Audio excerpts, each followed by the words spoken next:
Your 1937 Austin 7. Was that your car?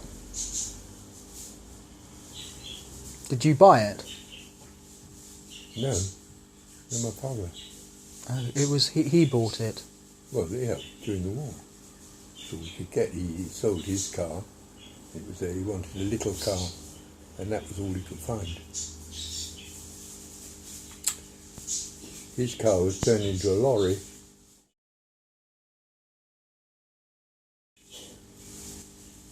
What, the car in that picture?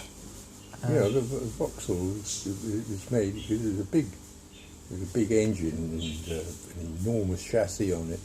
It was a sit-up and what we used to call a sit-up and beg car.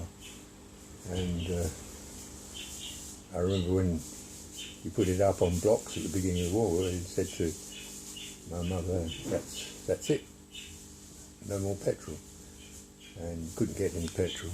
It was there for about 3 years, and then the village builder wanted it, and my father then, he could wangle a bit of petrol on things, and he wanted a little car, and this bloke, I forget where he had this Austin 7, so he bought that, and that's what I learned to drive on.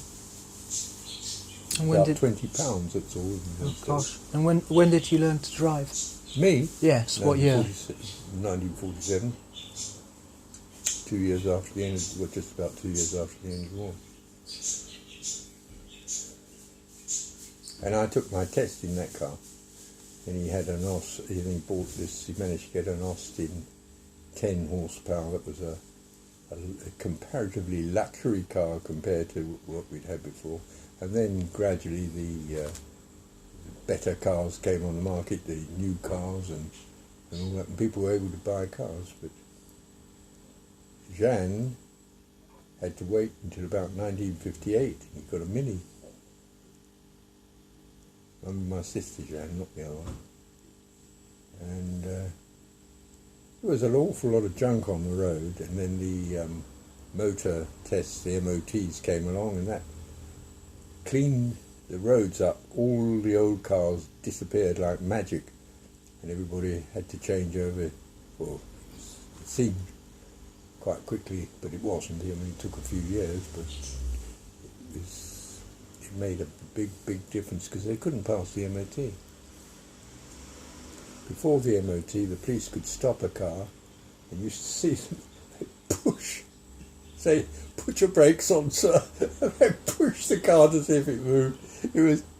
That was a brake test.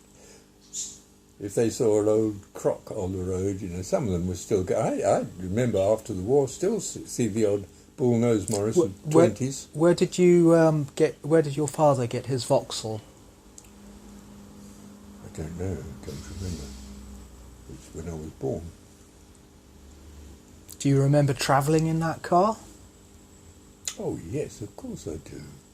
I mean, right up until I think it was 1940, not long after the beginning of the war, and then the petrol. There was no more petrol, and that was it. So, particularly if you had that car, and you did about 16 miles to the gallon. Yeah. What was that car like to travel in? What, the big one? The Vauxhall. Yeah, it was very nice. It's very smooth, a big 6-cylinder engine, but my father said it was an absolute beast to drive round corners because it was top heavy, and the slightest thing would topple over. Oh, it was a daft car. What do you remember about the inside of the car? Thick leather that smelled, brown leather. It was all in pleats. In those days, they used to pleat it. And then I could play on the floor because there was a big gap between the seats and the back seats. And as a kid, I could get on the floor. It didn't have pull-down seats, but a lot of cars like that, they in the old days, they had a little seat on the back of the front seat. It would fold down because there was no boot. You see, it came the interior of the car was entirely given over to passengers, and on the back it had a folding metal thing that came out. You put if you had a luggage, you put it on there and strap it down, and it was in the open. and open closing. Well, you've seen old cars, for Yeah, goodness yes, sake, haven't yeah, you? yes, yeah. That's You know. interesting. And before that, he had a motorbike in those Yes, pictures. he had a Yes, yeah. thing with a Yes. three-wheeler thing. You know. When did he learn to drive? Did he learn to drive quite late in life, My or father, yeah, or was you it? didn't learn to drive in those days. You didn't. Yeah, You just got on shown. it, and that was it. You drive off. There was no. I don't know when licenses came in. Well, I suppose there was a license, but I mean, you didn't have to take a test. He never took a test. My brother never took a test because he was in the war, and they abolished tests during the war. So he got his license. He was old enough. He was 5 years older than me, so he got a license during the war. Did he have to go into the war? No. No, he was still a little bit too Well, young. No, he wasn't. He tried to join the Air Force, and he was turned down on health grounds. He was always. He had pleurisy and pneumonia, and then TB. He wasn't one of those poor buggers who received white feather, was he? Oh no! Because I know that there was, No, some people got turned down and then they received a bleeding white feather. Yeah, no. He was when he was about 15, 16 years of age. He I don't know why, but he, with the poor food and everything, I suppose, he was not a strong person. No. And I forget how it started, but I know he was coming home, he was at school somewhere, and he was coming on a train, I don't remember exactly, I was very small then, and he had to walk from Battle, which is a 3-mile walk, to get home. There was no other way of getting home then, there's no petrol, you know. And he virtually collapsed on the way back, and of course he had pleurisy, didn't realise it.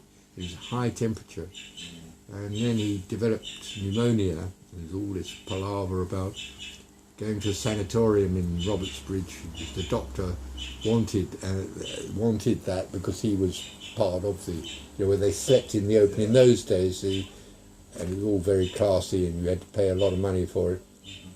My mother said she'd look after him. We had a veranda which was covered over, it was open, because the fresh air was the great thing, you know. And then he never really fully recovered. And we used to have this milk, tuberculin tested, and it was a big sham. The vets didn't do their job and so on. Being weakened, he got TB from the milk. Yeah. I didn't, and Yvette didn't, because we were healthy. Yeah. We hadn't had this. Then he was a student, and he wanted, he 18, he went to join up, and he joined ULIS, the university, whatever it was, air squadron thing, you know, and to show willing. And then he tried it, and they wouldn't have him. And so he never went into the army. Were you a lot like your brother? Me? Mm. I don't think so. No, not particularly. Why? I don't know. Just wondering to get an idea of what he was like. Well, I mean, it's like you are to Toady, or Toady is to Piers. Okay. I mean, brothers are brothers, aren't they? I mean, you wouldn't think so. You think you're totally different. Do I? I think you do. When you talk about Toady, the thought that you might be his brother is a horror to you, isn't it? I was very fond of my brother. He died when he was 57. Very young. Hmm? Very young. Well, he died of cancer. He got leukemia, but he had other things. I think he had this pain in the back. Right. It was very sad. This is. But all his life he was affected by it, you know, one way or another. Never strong. There would have been probably the TB that's really nailed him, because the pleurisy would have been one thing that could have been dealt with. But I was Like you turned say, down. I was deferred, and I was turned down when I had conscription, because I was right at the end of the conscriptive period, and on heart. I had a hole in my heart. Oh, right. And I remember the doctor, he was a Swiss doctor in London, and he said, you're all right now, but he said, that's why you feel, because I complained to him, I felt in the morning I was very cold, and it took me not until about 10 o'clock, I didn't really get going, and it annoyed me, And he said, the left ventricle didn't close or something. I didn't understand what it was, but he said what it means is that when your heart pumps, it said the blue blood gets mixed up or something, and it's a backwash. Instead of going forward, it was going backwards, and he said that's why you feel like that in the morning. When I went down and I was checked out, the bloke said to me, I was kept in after everybody'd gone, and I couldn't understand what this was about. I think he was a retired colonel or something like that. I was called into his office, and he said, now, he said, you've got this grade C3 or something, I don't know how, but it was the lowest grade, you see. He said, you've got this heart thing, and he said, do you want to go in the Air Force, in the Army? No, the Air Force. And I said, not particularly. I said, I haven't finished my education yet, but I said, I've been deferred, but I've been called up, and that's it. He said, no, it isn't. He said, we don't really want you. He said, it's just about to finish. He said, this is about to finish. He said, we want a professional army, we don't want conscription. Because, I didn't see a career. I wanted to get in the Air Force because I wanted to fly aeroplanes, you see. And I was keen on that. But of course, there was no chance of me flying. I knew that because of this. And I never had any problem afterwards with this. The doctor said that by the time I was 40, I would either be in serious trouble or it would have corrected sufficiently and needn't worry after that. That was his diagnosis when I was about, I don't know, I think I was about 20 then. And he was a very good doctor in London. I just happened to have a good doctor in St John's Wood, and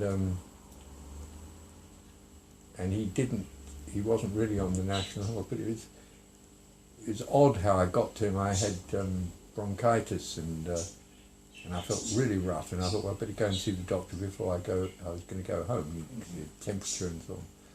And I went in there, and he wouldn't have it. He said, I went to the post office to see, because I had never had a doctor in London, you see. I went to the post office, and I found this doctor's name at the top, and he was just round the corner, so I went, and he said, why did you come to me?